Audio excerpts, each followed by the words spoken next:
morning, everybody. Welcome to the Trading Market Technicals Morning Call video for Friday, November 16th. Another down day. The market continues its slide, worrying about the fiscal cliff. We are extremely oversold, but we have yet to show signs of bottoming at this time. And picking a bottom, obviously, is damaging to your wealth. I would not do so. And just remember one thing. Crashes have occurred when markets were extremely oversold. I am not saying that the market is going to crash. I'm just telling you, please be aware of that. Because the market is oversold, that does not mean that we want to start buying everything in sight. If you want to dip your toes in a little long with a little bit of exposure, maintaining your stops, obviously there's nothing wrong with that. We are, I'm not suggesting that the market is going to sell off to that extreme, but please be aware, the VIX is right now at about 18.5, and my guess it should have been around 21. So the complacency, the washout has not occurred, and it does not have to occur. But I would like to see that last capitulation of longs thrown in the towel. That would get me a little bit more aggressive to the long side. So where are we? Our indicators are suggesting that we're oversold. Right, risk reward now favors upside potential over the downside risk, obviously. So selling momentum is likely right now reaching some sort of an exhaustion point. But again, I'd love to see that. I'd love to see that move lower with that capitulatory sell-off before we really get aggressively on the long side. Doesn't mean that I'm getting more interested long than I am looking short. Short is this, just way too much risk being short down here. Markets did not give you an entry point other than the fact when we were away, when the markets were obviously closed at 1 week, and then the following the election, we still had no power here in the Northeast. That was when you started really building long side. And the markets really never bounce, if I'll show you the charts in a moment. But selling momentum is likely reaching that exhaustion point, and markets are coming into some seasonal favorable time of the year, which is Thanksgiving week next week, and then markets usually are bullish by then. So where do we go from here? Take a little long-term perspective. I think the markets, and this is just my thoughts. I think the markets, if history repeats itself, and we have this damaging fiscal cliff looming, I think the markets could actually rebound on that oversold condition, maybe back to the 1400, and then come the end of the year, maybe the following year, markets then take a real tumble going into the spring. That's what it looks like may be happening. Now, again, markets doesn't have to follow that, but that's something maybe getting long for the bounce and then starting to accumulate some shorts up at that 14 area, and obviously having to stop somewhere around the 1425 would indicate that we are wrong at that time, and very well so we can be. So just really keep that in mind. Just a little thought of going looking forward ahead, but we are short-term traders, and I just wanted to just kind of briefly make that point. Now, what do we have for today? Well, we have industrial production capacity utilization. Could be a little bit of a market mover, but again, it's going to be all about what's happening with the fiscal cliff and Obama. Now, they're meeting tomorrow. Congressional leaders and President Obama are beginning negotiations on a possible resolution of this issue. Now, that means that over the weekend there is event risk to the obviously would be to the upside if you're short. So just make sure you keep that in mind. I don't like putting any new positions on, which I haven't in quite some time, only because of the uncertainty on the overnight sessions and what's happening here lately. So I'm looking just to day trade for now, and if I see something, I'm going to jump on, and if not, I'm just taking a step back until I really get the markets and really dial down where I feel that the best time to trade would be at that one point in time. Okay, so I want to show you some indicators here to show you how oversold we are, and I want to get to the bullish percent. And as you can see here, we are over. Now this could actually go much lower. So if you remember, June 4th here marked that low, and we rallied all the way up here. So this indicator has ways to go, but we're getting to the point where I have seen the markets turn around and actually retest these highs. So maybe a little bit more today. Markets are down about 4.5 right now in the minis this morning as I'm recording this, but we're somewhere around this area, 50, 52, 55. I would look to see maybe we get some sort of a bounce here. Now, which something that I haven't showed you is the S&P above the 50-day moving average, and anywhere below this area here, this 30 area, 30 to 20 area, you get to reach this inflection point where the markets have bounced. And I'll show you another one here if you really open it up a little bit. And here's what we did.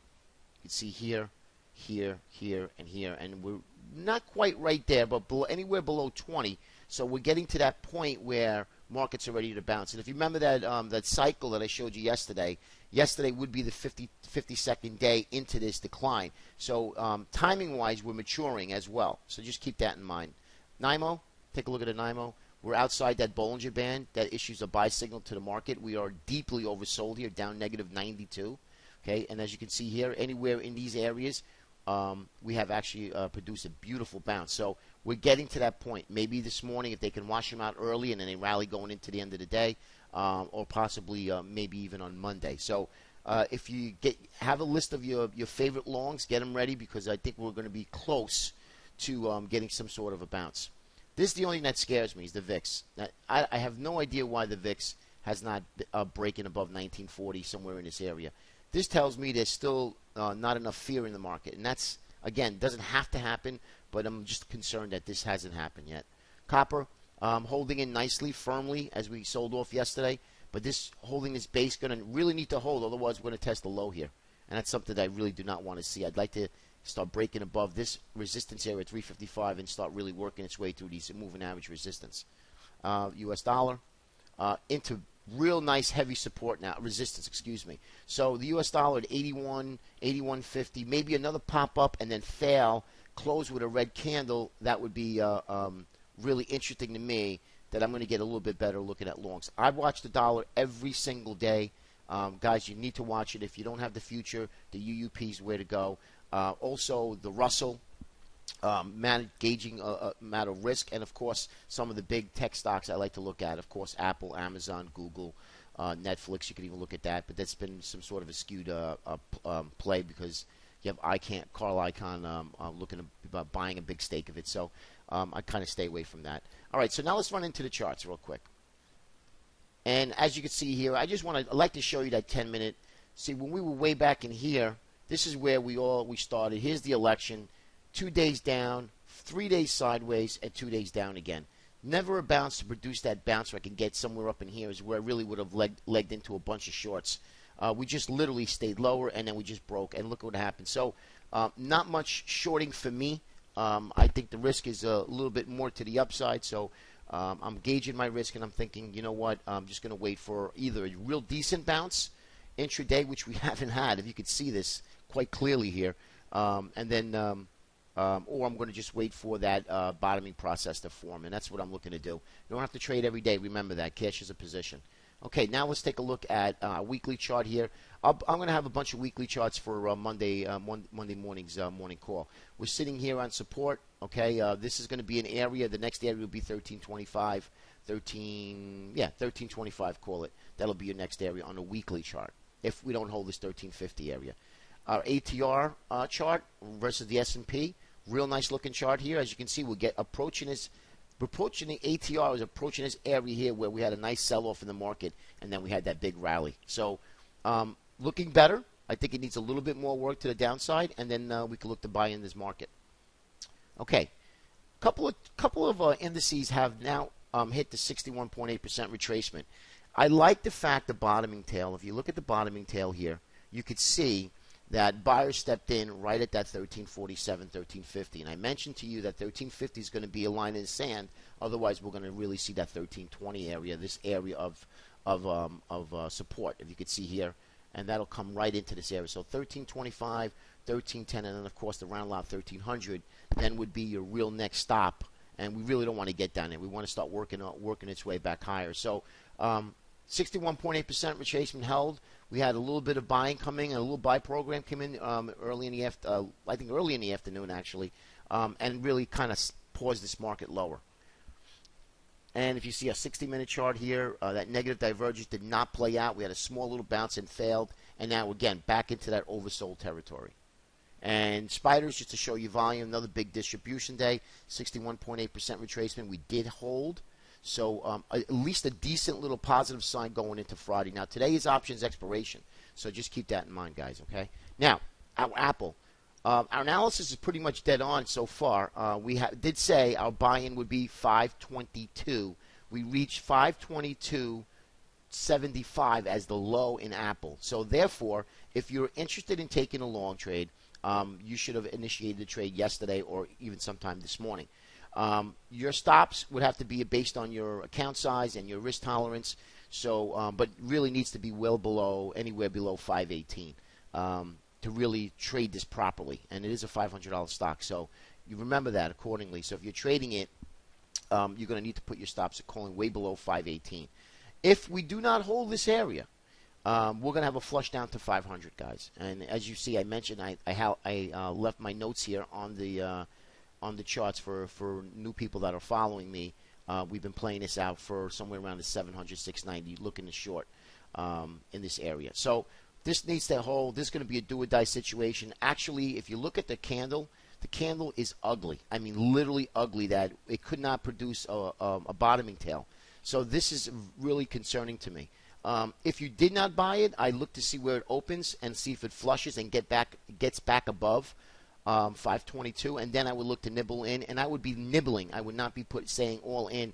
The stock is broken, and if you do see a bounce, I think the stock gets sold into. And if you see a bounce heavily, you're probably my target would be somewhere around 595, 600, and that's really where it's going to go. I don't see it going anything more than that. Maybe 625, unless they really hype up the Apple TV, and we get a lot of analysts really hyping that stock up, but I don't see it right now. But we are due for a pretty decent size oversold bounce, but that's going to really be what it is until something changes fundamentally in a stock. Okay, now let's take a look at Qs. As you can see, the Qs here being held hostage to Apple, way below the 76% retracement. Line in the sand is going to be, then we're going to retrace back all the way back to the 60. So if it doesn't hold today and Monday, I think we'll get that flush that we're talking about, at least in the Qs. And let's take a look at the diamonds. Again, diamonds really failed miserably, but we did. You see that little doji here, so could be a little support in this area here. Rightfully so. It does look like we do have a little support in this area here. We have a little cluster, so just keep an eye on what the diamonds are doing. The Russell, I like the fact that we had a nice little bottoming tail here. We came back above this area here of support. We are in a support zone between here and the 76%, 75.60 to 76.92. So anywhere in here, as you can see, big volume for the last 4 days, really just getting decimated, risk off.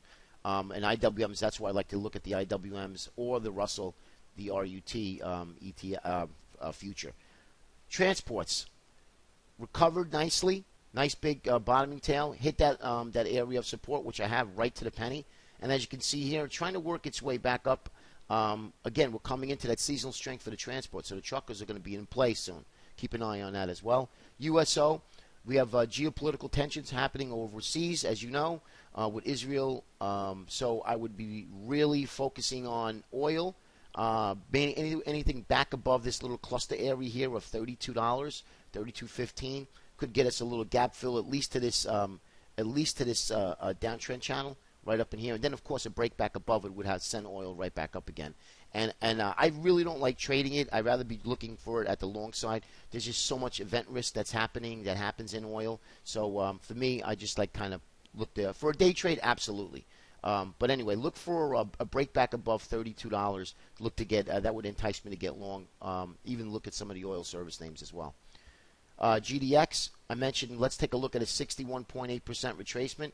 Broke back down here, guys. We broke the 200, really nasty candle. Really money coming out of this thing. I would have suspected that it would have held the 200-day moving average. But now we're at the 61.8% retracement. So dipping your toes here, we have that bottoming candle, that little bottoming tail, showed me that buyers stepped in here. And we do have a big area of support right up in here. So, but the support area is quite large. It's at least 2 points. So really trade this accordingly. I like to see 1 or 2 days of stabilization and then a rally back up again before I really start looking to get long the stock. But if you're looking to get long it and you want to just kind of dip your toes here, here's going to be the spot. Your stops really are below yesterday's low. A break below 45.48 is basically looks like that we're wrong. We're probably going to run to the bottom of the channel here, okay? So that's why patience is a virtue in this market. A couple other stuff here I want to show you. JNK, the junk bond, high-yielding junk bond ETF. Nice big reversal candle today, so that's another bullish sign. Maybe risk starting to come back in here, and a lot of market participants are saying this is overdone. Keep an eye on the XLF, holding the 200-day moving average. Let's watch that a little bit. And lastly is the SMHs, and the SMHs is really sitting right here, clinging to support. A break and close below the support area would send this thing down to the lows here at the 29.50. All right, guys, that's it. A little long-winded, but I wanted to get my point across and make sure that we covered every angle here. Have a great day. Enjoy the weekend, and look for the report on Monday morning. Take care, everybody.